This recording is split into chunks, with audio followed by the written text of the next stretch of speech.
अस्सलामु अलैकुम वरहमतुल्लाहि वबरकातुहू। मोहतरम दोस्तों, देखो मैं आप तमाम लोगों से वालेकुम अस्सलाम बेटा, मैं आप तमाम लोगों से बहुत सारी बातें करना चाहता हूँ, लेकिन मेरा मसला ऐसा है। एक काम कर, अब इसको भी धो ले और इसमें भी ताज़ा पानी लेके आ, धो ले इसको भी, ये अंदर का पानी फेंक दे। मैं असल में आप तमाम लोगों से बहुत सारी बातें करना चाहता हूँ, बहुत सारे टॉपिक्स मेरे पेंडिंग है, पर मसला ऐसा है, एक तो मेरा ऑफिशियल वर्क होता है, उसके अलावा मेरा अपना पर्सनल काम भी होता है, फिर शेयर ट्रेडिंग भी होती है, बहुत सारी चीज़ें मेरे पीछे होती है और टॉपिक इतने ज़्यादा है मेरे पास में जो सारे के सारे पेंडिंग पड़े हुए हैं। अभी मैं दुबई से आया हूँ तो वहाँ के बहुत से टॉपिक्स है, उससे पहले गुजरात गया था, वहाँ के बहुत सारे टॉपिक है। इसी तरह से अभी जो हालात हज़रा चल रहे हैं, कई उन्वानात मैंने अपने पास में लिख के रखा हूँ, लेकिन मसला वही आता है कि मैं अगर मुस्तकिल सिर्फ वो बयान करने के लिए बैठूं तो फिर मसला ऐसा होता है कि मैं मेरा काम नहीं कर पाता हूं। तो मैं अभी जो हमारे दीनी बयानात है वो तो इंशाअल्लाह हम पूरे अदब एहतराम से करेंगे, लेकिन बाकी जो चीज़ें हैं मैं आप लोगों से, यानी जो हमारी जनरल नॉलेज की चीज़ें हैं, बातें हैं, तो मैं मेरा काम करते करते आप लोगों से करता रहूँगा। तो इंशाअल्लाह मैं समझता हूँ मेरी बात आप लोगों तक पहुँच जाएंगी, क्योंकि एक बहुत अहम बात मैं करना चाह रहा था और वो बात जो है दुबई पुलिस से मुताल्लिक़ है। यानी मैं आपको बताने वाला हूँ कि दुबई की जो पुलिस है वो कितनी अखलाक वाली है, यानी उनका किरदार जो है कितना बुलंद है। और बहुत सारे वो लोग जो यूएई जाना चाहते हैं या किसी भी गल्फ़ कंट्री में, जैसे ओमान है, कतर है, बहरीन है, सऊदी अरबिया है, और वहाँ जाके आप काम तलाश करना चाहते हो तो आप कैसे तलाश कर सकते हो और किस तरीक़े से आप वहाँ पे जॉब और वैकेंसी हासिल कर सकते हैं। इसी तरह से एजेंट लोग जब लोगों को वहाँ ले जाते हैं और उनको छोड़ देते हैं तो उन लोगों को क्या क्या वहाँ पे परेशानियाँ आती है, उसी के मैं दो वाक़यात आज आपको सुनाने वाला हूँ। मेरा काम करते करते जैसे मैंने आपसे कहा हूँ, तो इंशाल्लाह मेरी बात भी आप लोगों तक पहुँच जाएगी और मैं जो है मेरा काम भी करता रहूँगा, ठीक है।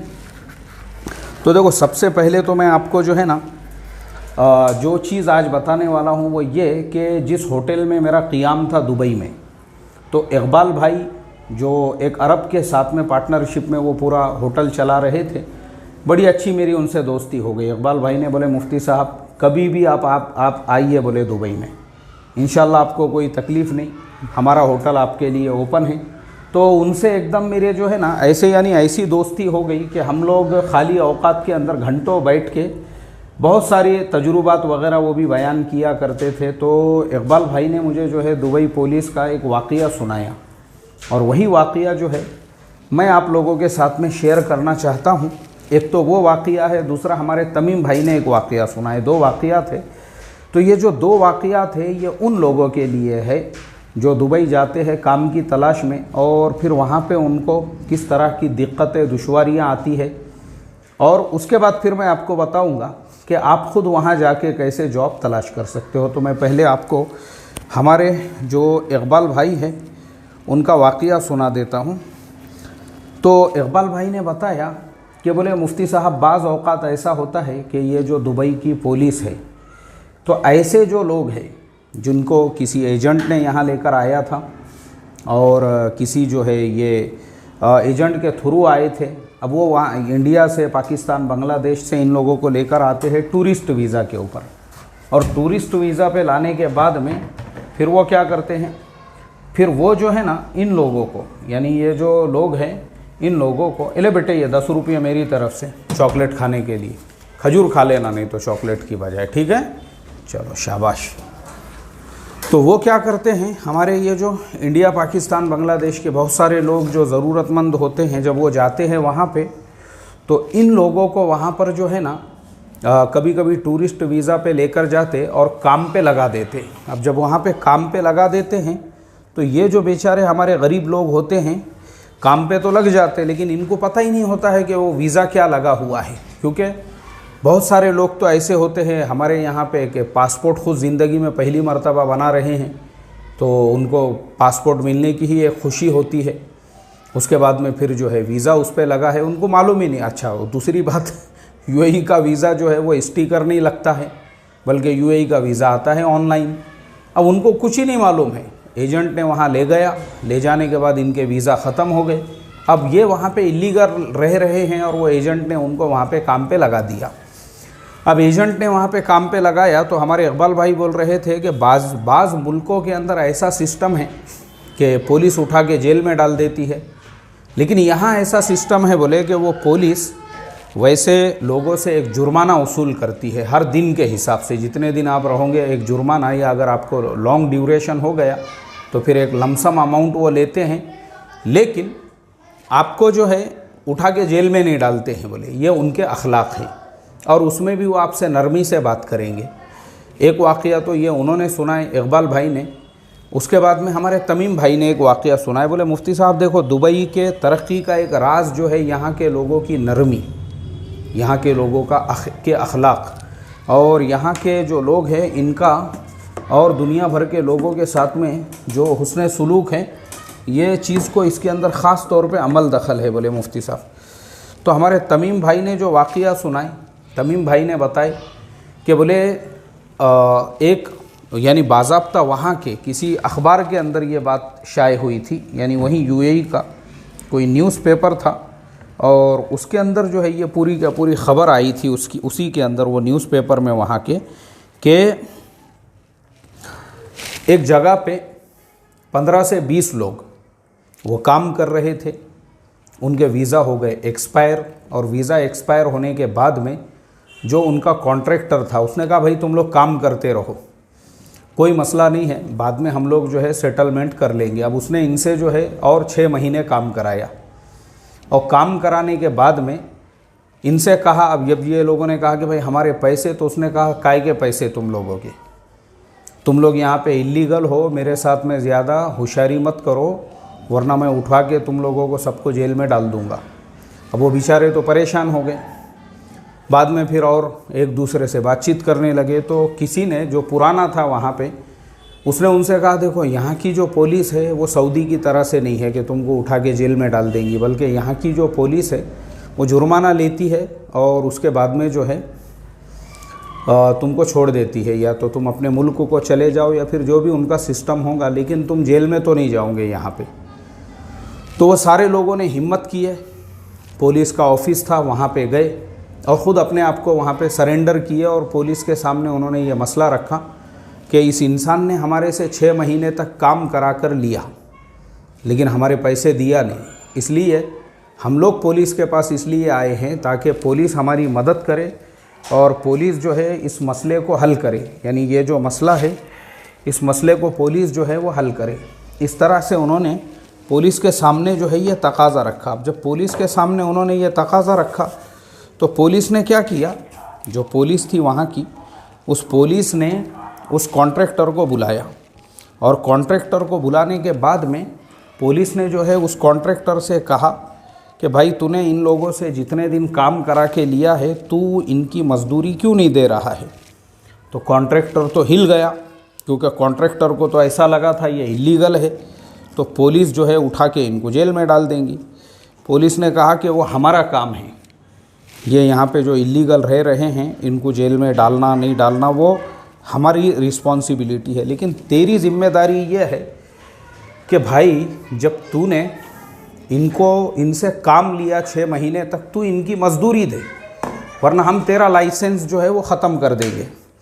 तो पुलिस ने जो है कॉन्ट्रैक्टर से बाज़ाब्ता उन लोगों की जो 6-6 महीने की तनख्वाह बाकी रह गई थी वो पूरी उसूल की, और उसूल करने के बाद उन लोगों के हवाले वो पैसे किए, और वो करने के बाद फिर वहाँ की जो पुलिस थी उसने उन लोगों से ये पूछा कि देखो तुम्हारे वीज़ा तो ख़त्म हो गए लेकिन तुम काम के लोग हो, तो तुम हमारे मुल्क में रहना चाहते हो या फिर अपने मुल्क को वापस जाना चाहते हो। अगर रहना चाहते हो तो हम तुम्हारे वर्क वीज़ा को जो है एक्सटेंड कर देंगे, क्योंकि तुम लोग वर्क के लिए आए हो, टूरिस्ट वीज़ा पे तो हो नहीं।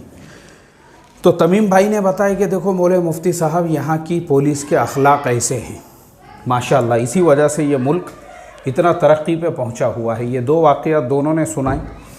तो इसलिए देखो अब मैं आपको बताता हूँ कि दुबई में, शारजाह में, यूएई वग़ैरह ये सारे मुल्कों में अब क्या हो गया, कोरोना की तीसरी लहर जो है वो तकरीबन ठंडी पड़ गई है। अब तीसरी लहर के ठंडे पड़ने से क्या हुआ पे कि पूरी दुनिया जो है ना, पूरी दुनिया के हालात बदल गए हैं, पूरी दुनिया चेंज हो गई है। अब पूरी दुनिया ने, बहुत सारे मुल्कों ने जो है अपने अपने जो रिस्ट्रिक्शंस वगैरह उन्होंने लगाए हुए थे, वो सारे रिस्ट्रिक्शंस को मुल्कों ने वापस ले लिया। और वो सारे रिस्ट्रिक्शंस को वापस लेने की वजह से ख़ुद यूएई में, यानी हम लोग जब जाते थे, यानी मैं जब गया, एक तो मुझे RT-PCR ले जाना पड़ा, फिर रैपिड RT-PCR एयरपोर्ट पर था, और वो रैपिड RT-PCR जो है वो काफ़ी महंगा था। तो ऐसे मसले थे। और फिर यूएई पहुंचने के बाद ख़ुद वो लोग जो है एक ये करा रहे थे, वहाँ पे भी एक RT-PCR, यानी 3 RT-PCR निकालने पड़ रहे थे। तो अब क्या हो गया कि ये जो मसला हुआ कोरोना की जो तीसरी लहर है पूरी तरह से ख़त्म हो गई। तो अब क्या हुआ, मुल्क उन्होंने खोल दिए। अब वहाँ पे RT-PCR की ज़रूरत नहीं है, ना ही रैपिड RT-PCR की ज़रूरत है। इसी तरह से अगर इंडिया भी कोई आ रहा है बाहर मुल्क से तो उसको भी ज़रूरत नहीं। हाँ, आपने दोनों वैक्सीन लिया हुआ होना ज़रूरी है, बस इतना ही है। उसके अलावा RT-PCR के रिस्ट्रिक्शंस को ख़त्म कर दिया गया। तो अब क्या होगा, वहाँ पे नई जॉब्स क्रिएट होंगी, क्योंकि लोग कसरत से सफ़र कर रहे हैं। क्योंकि देखो, जो RT-PCR को पैसे लग रहे थे, अब मैं आपको बताऊं कि मैंने जितने में दुबई का टिकट लिया था स्पाइस जेट का, उससे ज़्यादा पैसे मेरे RT-PCR में ख़र्चा हुए, जो दुबई में मैंने किया और जो मैंने यहाँ किया। और जो यहाँ किया था वो तो चलो हमारे मौलाना जो है माशाल्लाह उनके हॉस्पिटल में मैंने कराया था, मैं जब गुजरात में था, तो वो तो चलो हो गया। लेकिन एयरपोर्ट पे जो कराया वो काफ़ी महंगा था। तो इस तरह से जो है प्लेन के टिकट से ज़्यादा पैसे मुझे RT-PCR में लग गए थे। अब RT-PCR रिस्ट्रिक्शंस ख़त्म होने से क्या हो गया, पूरी दुनिया जो है ना वो अब यूएई का रुख कर रही है। तो वहाँ पे बहुत लोगों की ज़रूरत है काम के लिए, चाहे यूएई हो। अब कतर में जो है फ़ुटबॉल का वर्ल्ड कप होने वाला है, इसी तरह से जो है बहरीन है, इसी तरह से जो गल्फ़ कंट्रीज़ है। अब आप लोगों में से अगर किसी को जॉब वहाँ पे तलाश करना है तो देखो, मैं एक आसान आप लोगों को उसका तरीक़ा बताता हूँ। आप लोग ये एजेंट के चक्कर में यहाँ पे मत पड़ो। मैं जब दुबई में था तब भी मुझे जो है पहचान वाले मेरे एक दोस्त है, उनके एक भाई जो है वहाँ पे फंसे हुए थे, और उन्होंने मुझे इंडिया से फ़ोन किए कि मुफ्ती साहब आप उनकी कुछ हेल्प कर सकते क्या। तो मैंने तहकीक़ात किया तो उन लोगों ने वहाँ पे वही बताए, सीधा आप पुलिस को जाके मिलो और वहाँ सरेंडर करो। उसके अलावा वहाँ पे जो है, जो अम्मा मिली तो कहाँ मिली, मेरे इश्क़ खाना ख़राब को तेरे जो है अफ़वे बंदा नवाज में, उसके अलावा वहाँ पे कोई रास्ता ही नहीं है। तो मैंने जो है हमारे वो साथी जो थे उनको भी यही बताया। मैं बोला देखो भाई, यहाँ लोग इस तरह से, और इसी तरह से वो नौजवान का भी नंबर था मेरे पास में, उसको भी मैंने बताया। मैं बोला भाई देख, सीधा सीधा जाके पुलिस के पास में सरेंडर कर दे तू, उसके अलावा यहाँ पे जो है दूसरा कोई ऑप्शन है ही नहीं, यानी यूएई के अंदर जो है अपने आप को बचाने का। तो बहरहाल वो जो नौजवान था उसको मैंने इस तरह से समझाया। लेकिन आप लोगों को मेरा मशवरा ये है कि जो लोग यूएई जाना चाहते हैं, या फिर जो लोग जो है मैंने जैसे बताया बहरीन है, कतर है, तो मैं आप लोगों को एक चीज़ ये बता दूं कि कतर का हम लोगों को यहाँ से वीज़ा ले जाने की ज़रूरत नहीं है। यानी अगर आप कतर जाना चाहते हैं तो आपको एयरपोर्ट के ऊपर ऑन अराइवल वीज़ा मिल जाता है। दूसरी चीज़, एक तो कतर का मसला हो गया, दूसरी चीज़ बहरीन अगर आप जा रहे हैं तो शायद बहरीन का भी कुछ ऐसा ही है, लेकिन आप पहले तहकीक कर लेना। ओमान में भी जो है इसी तरह से इंडियंस के लिए वीज़ा ऑन अराइवल है, ऐसे बहुत सारे मुल्कों में है, लेकिन फिर भी आप एक बार तहकीक करना। मैं आपको बता रहा हूँ जो मेरे पास में अब तक की इन्फॉर्मेशन थी उसके बेस पर, लेकिन पता नहीं है कोरोना की वजह से कुछ उसके अंदर जो है उन्होंने चेंजेस किए होंगे, तो उसके बारे में मालूम नहीं है। तो आप लोग जो है अपने बलबूते पे भी थोड़ी सी मालूमात ले लेना।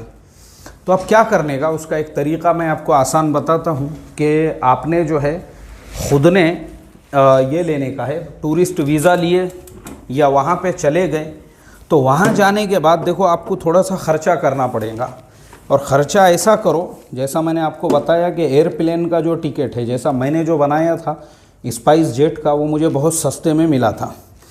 तो आपको भी अगर ऐसा टिकट लेना है प्लेन का सस्ते से सस्ते में, तो उसका एकदम आसान तरीक़ा यही है कि स्पाइस जेट है या फिर जो है एयर एशिया है या फिर जो है एयर अरबिया है, ऐसी जो सस्ते वाली एयरलाइंस है उनकी वेबसाइट्स पे जाओ आप और महीने भर के बाद का या ऐसा ड्यूरेशन का ऐसा चेक करते रहो किस में सस्ता है, तो आपको जो है ना सस्ता प्लेन टिकट मिल जाएगा। अब आपको सस्ते का प्लेन टिकट अगर मिल गया और आप उस मुल्क में चले गए तो वहाँ जाने के बाद में जो है ना आप ख़ुद फाइंड आउट करो। अब जैसे मैं आपको दुबई की मिसाल देता हूँ कि मैंने ख़ुद दुबई के अंदर और यूएई में बहुत सारी जगहों पर देखा कि वहाँ पे उन लोगों को काम के लिए लोगों की ज़रूरत थी। इसी तरह से बहुत सारी कंसल्टेंसीज़ हैं वहाँ पे बनी हुई। तो आप जो है ख़ुद होके वहाँ पर जब जाओगे और वहाँ का सफ़र करोगे और वहाँ पे फाइंड आउट करोगे तो दो फ़ायदे हैं कि आपको उस मुल्क का तजुर्बा आएगा और तजुर्बे के साथ साथ जो है आप वहाँ पे कंसल्टेंसीज़ में जाओगे तो आपको पता चलेगा कि भाई यहाँ वैकेंसीज़ की क्या हालत है और आप ख़ुद भी वहाँ पे तलाश कर सकते हो। तो इस तरह से जो है ना वहाँ जाके टूरिस्ट वीज़ा पे थोड़ा सा आपको ख़र्चा तो करना पड़ेगा। और ख़र्चा मैं आपको बताता हूँ, जैसा अभी मैं जो गया था ना स्पाइस जेट की एयरलाइन से, तो मुझे जाने आने का जो टिकट है वो 10,000 से भी कम में मिला था ऐसे टाइम में भी। क्यों मिला था? क्योंकि मैंने जो है महीना 2 महीने पहले वो बुक किया था और इसी तरह से जो है मैं रोज़ाना देखते रहता था। ऐसा ही तलाश करने का मिल जाते कम में एयरलाइन के टिकट, क्योंकि मेरी तो आदत है, मैं जहाँ भी जाता हूँ महीना 2 महीने पहले से मैं तलाश करके सस्ते टिकट देखता हूँ। अभी आप हैरत करोगे, मैं मलेशिया गया था तो मुझे सिर्फ 4,000 रुपये का रिटर्न टिकट मिला था। तो मैं ऐसे सस्ते जो है टिकट फाइंड आउट करते रहता हूँ और जैसे ही मिल गया उसको पहले बुक कर लेता हूँ, बाद में वीज़ा की प्रोसेसिंग आगे बढ़ाता हूँ। तो ऐसे ही आप थोड़ा सा तलाश करोगे तो आपको भी सस्ते वाला टिकट मिलेगा। आप सस्ते वाला टिकट मिल गया, उसके बाद में आप जो है वहाँ पर रहने के लिए बहुत सारे ऐसे यानी बहुत से सस्ता आपको कोई ना कोई अकोमोडेशन मिल जाएगा। और खाना पीना तो इतना सस्ता है दुबई के अंदर, मुझे तो अल्लाह का करम है अल्हम्दुलिल्लाह कि दोनों औकात कोई ना कोई आते थे लेने के लिए और उनके साथ में मेरा खाना हुआ। लेकिन मैं फिर भी खाली मार्केट देखते रहता था वहाँ पे कि यहाँ की दुकानों में क्या चीज़ें कैसी मिलती है। तो इतना सस्ता मैंने देखा हूँ वहाँ पे, यानी खाने की अपनी केरला वालों की जगह जगह पे छोटी छोटी होटलें हैं, वहाँ पे बहुत सस्ता वो लोग जो है सामान बेचते हैं। 1 दिरहम में चाय मिलती है वहाँ पे। और अगर अपने को फ्रेश मिल्क टी चाहिए, यानी जो ताज़ा दूध जो होता है दूध की बनाकर चाहिए, तो उसके वो कुछ 2 दिरहम लेते हैं। एप्पल जो है इतना बड़ा एप्पल वहाँ पे 1 दिरहम का मिलता है, बहुत सस्ता है वहाँ पे। बहुत सारी चीज़ें जो है ना, नाश्ता खाना पीना वगैरह, ये सारी चीज़ें कुछ ज़्यादा महंगी नहीं लगी मुझे। तो आप जो है वहाँ पर इस तरह से एक 8 दिन रह के फिर जगह जगह जो कंसल्टेंसीज़ है वहाँ पे जाओ, अपना रिज्यूम दो उनको, यहीं से ज़ेरोक्स लेके जाओ सबकी, और वहाँ पे ढूंढते रहो, आप खुद तलाश करो। अब मान लो आपको जॉब मिल जाती है किसी भी मुल्क में, चाहे आपको कतर जाना हो या बहरीन या ओमान या दुबई में भी, कहीं पे भी आपको जो है ना, देखो एक मैं आपको एक वो बताता हूँ, यानी एक किसी भी मुल्क के अंदर आपको बड़ी जॉब अगर चाहिए तो उसके लिए पहले आपने क्या करना चाहिए। तो उसका ट्रिक ये है कि सबसे पहले आपको छोटी जॉब किसी भी सैलरी पे मिले, पहले उस मुल्क में जगह तलाश करो। आपको एक जगह मिल जाती है, कम से कम तनख्वाह भी है, पहले दिन ही मत सोचो कि मुझे सीए के लेवल की और मुझे जो है बड़ी तनख्वाह चाहिए। कम से कम भी तनख्वाह मिलती है 2,000 दिरहम भी अगर आपको मिलते हैं, 2,500 दिरहम और 3,000 दिरहम भी मिलते हैं अगर आपको, तो भी आप उस तनख्वाह के ऊपर राज़ी हो जाओ। और सबसे पहला तो ये है कि वहाँ पे अगर आपको वो जॉब मिल जाती है तो फिर उसके बाद में आपको जो वर्क परमिट है वो 6 महीने के लिए, साल भर के लिए मिल जाएगा। और जब आप वहाँ पे वर्क परमिट पे 6 महीने साल भर के लिए रुकोगे तब आप अच्छे से अच्छी जॉब तलाश कर सकते हो।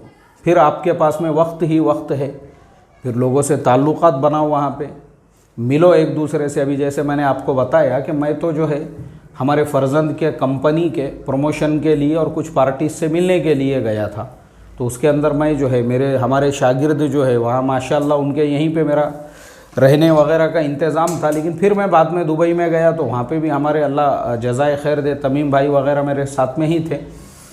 लेकिन जो होटल में मेरा दुबई में क़ियाम था, वो क़ियाम के दरमियान में ही मैंने उनसे ऐसे ताल्लुक़ात बना लिया, इतनी मोहब्बत हो गई हमारे वो जो इकबाल भाई है उनके साथ में। और ऐसी माशाल्लाह कि वो इकबाल भाई जो है यानी उतने मुद्दत के अंदर ही कभी भी आइए बोले, अब आपको यहाँ पे क़ियाम के लिए टेंशन लेने की और परेशान होने की ज़रूरत नहीं है। ये आपका अपना ही होटल है, जितने दिन चाहे जब चाहे आप यहाँ पे रुक सकते हैं। तो क्या होता है ना, लोगों से आपने ताल्लुक़ात बनाना ज़रूरी है। आपके ताल्लुक़ात बन गए तो आप फिर अच्छे लेवल की जॉब वहाँ पे तलाश कर सकते हो। तो इसके लिए इस तरह से आप वहाँ पे जाइए। इल्लीगल जो मैंने आपको पहले 2 वाक़या सुनाया हूँ वो मैंने आपको सिर्फ बताने के लिए कि देखो वहाँ के लोग इतने अच्छे हैं, और अगर आप लीगल सारे काम करते हो तो आपके लिए और कितने अच्छे होंगे। और रह रहे हैं वहाँ पे लोग लीगली और माशाल्लाह तरक्की कर रहे हैं वो। अभी मैं क्या सुनाऊंगा, और मेरा दूसरा टॉपिक है वो, अब मेरा अगला जो टॉपिक रहेगा ऐसे ही मैं अपना काम करते करते जो है आपको बताऊंगा। जो वहाँ पे रहने वाले लोग हैं उनके लिए रहेगा मेरा अगला टॉपिक कि जो वहाँ पे जो रहने वाले लोग हैं जिनको वहाँ पे इतने सालों से रहने के बावजूद भी जो है क्या कहते हैं उसको, इतने सालों से रहने के बावजूद भी जिनको वहाँ का PR नहीं मिला हुआ है और वो किसी और इसमें जाके सेटल होना चाहते हैं, जैसे कनाडा है, US है, UK वगैरह है, तो वहाँ पे वो कैसे सेट हो सकते हैं उसके बारे में मैं इंशाल्लाह आपको जो है वहाँ वो लोगों को मैं बताऊँगा इंशाल्लाह। तो अभी 10 बज रहे हैं और रात का खाना भी मेरा बाकी है, मगर मैं बोला भाई ऐसी करते करते मुझे जो है ना जितने मेरे टॉपिक्स है ऐसे जो जनरल नॉलेज वाले वो लेना पड़ेगा। अगर वो मैं नहीं लूँगा तो सारे ऐसी पेंडिंग में पड़े हुए रह जाएंगे। तो इसी तरह से हम अपना काम करते करते ये बातें भी आपसे करते रहेंगे। अब अगर आप लोगों को मेरा ये जो टॉपिक अच्छा लगा होगा तो आप नीचे कमेंट करो और कहो कि भाई मुफ्ती साहब ठीक है, आप अपना काम करते करते जो है बात भी करते रहो ताकि ये इतने पेंडिंग में ना पड़े। हाँ, दीनी जो हमारे बयान और टॉपिक रहेंगे वो हम पूरे अदब एहतराम से बयान करेंगे, लेकिन अभी क्या कर सकते हैं। ये इतने उन्वानात मेरे पेंडिंग है, अभी मैं क्या बोलूँ आपको। मुझे मलेशिया के पाम ऑयल के ऊपर जो है एक सबक देना था, वो वैसी रह गया। क्रूड ऑयल का रेट बढ़ रहा है, वो वैसी रह गया। रशिया यूक्रेन के और 1-2 टॉपिक थे वो वैसी रह गए। इसी तरह से गोल्ड का रेट बढ़ रहा है, उस पर मुझे 1-2 सबक देने का था, वो भी वैसी रह गया। तो ये बहुत सारे टॉपिक जो है ना जनरल नॉलेज के हमारे, वो ऐसे ही जो पेंडिंग पड़े हुए हैं। तो हम ऐसे अपना काम करते करते इंशाल्लाह उनको भी लेते रहेंगे। ठीक है, चलिए। तो दुआओं की दरख्वास्त है आप तमाम लोगों से, अपनी दुआओं में मुझे भी आप तमाम लोग जो है याद रखें कि अल्लाह तबारक व तआला आखिरी सांस तक दीन की मेहनत के लिए कबूल फ़रमाएं, और अल्लाह तबारक व तआला जो है इसी तरह से करते करते मरने वाला और मरते मरते करने वाला बनाए। अस्सलामु अलैकुम व रहमतुल्लाहि व बरकातुहू।